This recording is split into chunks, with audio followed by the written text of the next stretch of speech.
Am I the asshole for ruining my best friend's wedding over a secret? My 27F best friend Claire, 28F, got married last weekend. We've been inseparable since high school, and I was her maid of honor. I was beyond excited for her big day until I found out something that changed everything.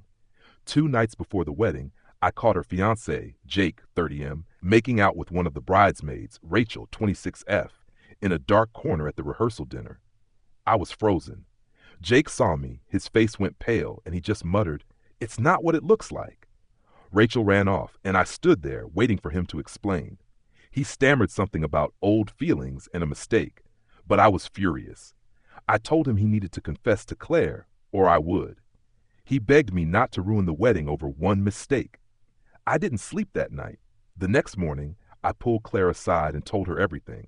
I expected tears, anger, heartbreak, but she just stared at me and then laughed.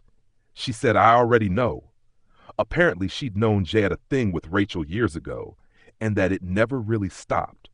But she told me it was complicated, and that she was choosing to marry him anyway. She said, "Love isn't perfect. You're making this a bigger deal than it is." I was speechless. I asked her why she would marry someone who was openly cheating on her, and she snapped, "Not everyone needs a perfect fairy tale, okay?"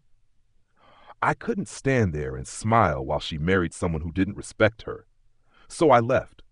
I walked right out of the venue, didn't stand by her at the altar, and ignored all the calls and texts blowing up my phone. After the wedding, Claire sent me a long message, calling me selfish for making her day about me, for embarrassing her, and for ruining our friendship over something that was her choice. She said I should have just let it go, and that a real friend wouldn't have walked away. Now part of me wonders, was I the asshole for not just keeping quiet and supporting her choice?